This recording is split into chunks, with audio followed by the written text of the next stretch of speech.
जनसत्ता संपादकीय गति 110 शब्द प्रति मिनट। Be ready. 3, 2, 1 स्टार्ट। हाल में जारी वैश्विक भुखमरी सूचकांक में भारत की स्थिति खराब बताई गई है। स्टॉप। 116 देशों की सूची में पहले 100 में भारत को जगह नहीं मिलना स्थिति की गंभीरता को बताने के लिए काफ़ी है। स्टॉप। वैश्विक भुखमरी सूचकांक में भारत इस बार 101वें स्थान पर है। स्टॉप। हैरानी की बात तो यह है कि इस सूचकांक में हम अपने पड़ोसी देशों पाकिस्तान, बांग्लादेश और म्यांमार से भी पीछे हैं। स्टॉप। रिपोर्ट में भारत में भूख के स्तर को गंभीर बताया गया है। स्टॉप। हालांकि तथ्यों पर गौर करें तो 2020 में भारत 94वें पायदान पर था, अब 7 पायदान और नीचे खिसक गया। स्टॉप।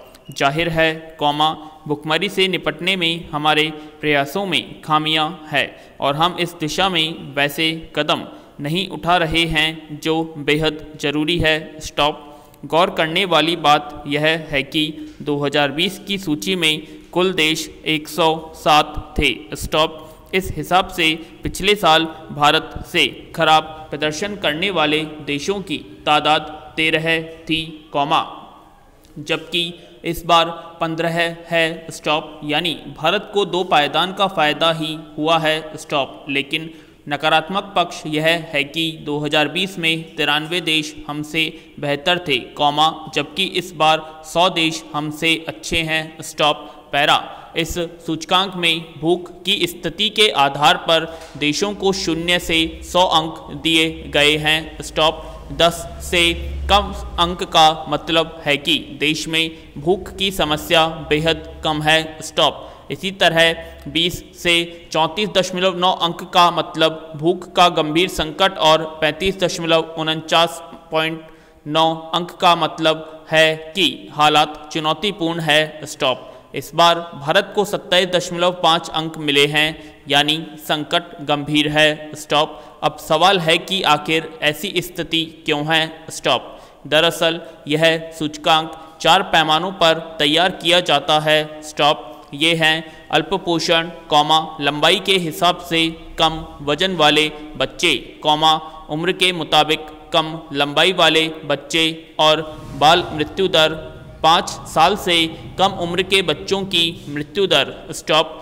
रिपोर्ट की माने तो भारत में 17.3% बच्चे लंबाई के अनुपात में कम वजन की समस्या से जूझ रहे हैं और यह आंकड़ा दुनिया के सभी देशों में अधिकतम है। स्टॉप। वहीं 34.7% बच्चे बौनेपन के शिकार हैं। स्टॉप। हालांकि बाल मृत्यु दर में भारत की स्थिति अच्छी बताई गई है। स्टॉप। लेकिन पोषण के स्तर पर भारत की खासी आलोचना हुई है। स्टॉप। पैरा।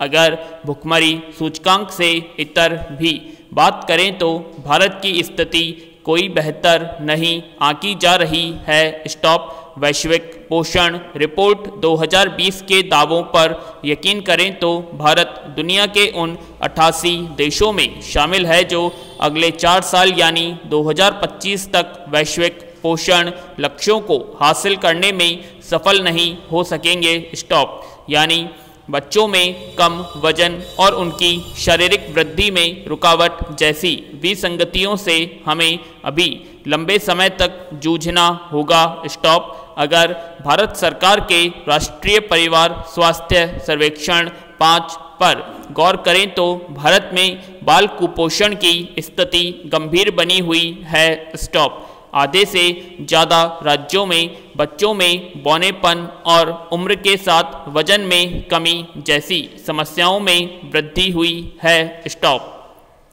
हैरानी की बात यह है कि यह समस्या गुजरात, महाराष्ट्र, पश्चिम बंगाल, तेलंगाना, असम और केरल जैसे राज्यों में है। स्टॉप। जाहिर है, सरकारें बच्चों को ज़रूरत के मुताबिक पौष्टिक आहार मुहैया करा पाने में नाकाम रही है। स्टॉप। यह विडंबना ही है कि हम खाद्यान्न और दुग्ध उत्पादन में शिखर पर खड़े हैं, सरकारी गोदामों में अनाज सड़ रहा है, फिर भी दुनिया के सबसे ज़्यादा कुपोषित बच्चे भारत में है, हालांकि बच्चों में कुपोषण की समस्या से निपटने के लिए स्कूलों में मध्याह्न और पोषण माह जैसी कोशिशें देखने को मिली हैं, अब मध्याह्न भोजन योजना का नाम बदलकर प्रधानमंत्री पोषण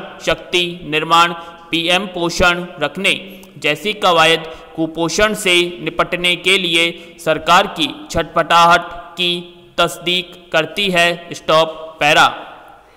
भुखमरी जैसे सूचकांकों में पिछड़ने पर अपनी नाकामी छिपाने के लिए सरकारों में अक्सर बढ़ती आबादी को दोष देकर पल्ला झाड़ लेने की प्रवृत्ति देखी जाती है, वैसे भी देश की कई समस्याओं का ठीकरा बढ़ती जनसंख्या पर फोड़ दिया जाता है, लेकिन इस भुखमरी सूचकांक ने इन सभी बेबुनियाद दावों की पोल खोल दी है, अभी भारत की आबादी करीब 1 अरब 35 करोड़ है, जबकि चीन की आबादी करीब 1 अरब 41 लाख करोड़ है, मगर दुनिया की सबसे बड़ी आबादी वाला यह देश इस सूचकांक में सबसे बेहतर प्रदर्शन करने वाले मुल्कों की जमात में शामिल है, चीन को शीर्ष 18 देशों में जगह मिली है,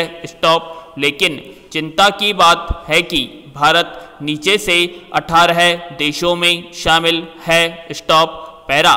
भारत में भूख की गंभीर स्थिति के पीछे वजह कल्याण योजनाओं में व्याप्त भ्रष्टाचार और खानापूर्ति जैसी दिक्कतें हैं, 2018 में शिक्षा मंत्रालय तत्कालीन मानव संसाधन विकास मंत्रालय की एक रिपोर्ट से पता चला कि बिहार और उत्तर प्रदेश में लगभग आधे बच्चों को मध्याह्न भोजन नहीं मिल पाता है, बिहार में प्राथमिक स्तर पर 39% और उच्च प्राथमिक स्कूलों में 44%, जबकि उत्तर प्रदेश में क्रमशः 41 और 47% बच्चे मध्याह्न भोजन से वंचित रह जाते हैं, राष्ट्रीय स्तर पर भी लगभग आधे बच्चों को मध्याह्न भोजन नसीब नहीं होने की बात कही गई, पैरा। दरअसल कुपोषण की इस भयावह तस्वीर को बदलने के लिए संजीदगी भरी कोशिशों की ज़रूरत है, मसलन ICDS पोषण, PDS आहार, मनरेगा रोजगार आदि योजनाओं पर ठोस तरीके से अमल की ज़रूरत है, कुपोषण एक जटिल समस्या है और इसका सीधा संबंध कुपोषित बच्चों के परिवारों की आजीविका से भी है, जब तक गरीब परिवारों के पास आजीविका का कोई साधन नहीं है, तब तक कुपोषण की समस्या से लड़ पाना संभव नहीं है, लिहाजा कुपोषण की पहचान वाले परिवारों को जन वितरण प्रणाली एवं मनरेगा के तहत सामाजिक सुरक्षा मुहैया कराना चाहिए, सरकार भले 80 करोड़ लोगों को मुफ्त अनाज देने का दावा कर रही हो, लेकिन इसकी पड़ताल जरूरी है कि वाकई में यह ज़रूरतमंदों तक पहुंच भी रहा है या नहीं, ऐसी योजनाओं में व्याप्त भ्रष्टाचार के चलते लोगों तक अनाज न पहुंचना कोई नई बात नहीं है, स्कूलों में छात्रों की फर्जी हाजिरी लगाकर उनके नाम पर मध्याह्न भोजन की राशि में गोलमाल की खबरें कोई नई बात नहीं है, इसलिए अगर स्कूलों में विद्यार्थियों की बायोमेट्रिक हाजिरी प्रणाली लागू कर दी जाए तो मध्याह्न भोजन योजना में भ्रष्टाचार पर काफ़ी हद तक लगाम लगाई जा सकती है, हालांकि कुछ राज्यों में इसकी शुरुआत भी हो चुकी है, इसके अलावा पोषण पुनर्वास केंद्रों एवं स्वास्थ्य केंद्रों को मजबूत करने के लिए स्वास्थ्य सेवाओं पर खर्च बढ़ाने की ज़रूरत है, भारत स्वास्थ्य सेवाओं पर अभी भी अपनी जीडीपी का महज 3% ही खर्च करता है, जबकि अमेरिका 16.9%, जर्मनी 11.2%, जापान 10.9% खर्च करता है। स्टॉप।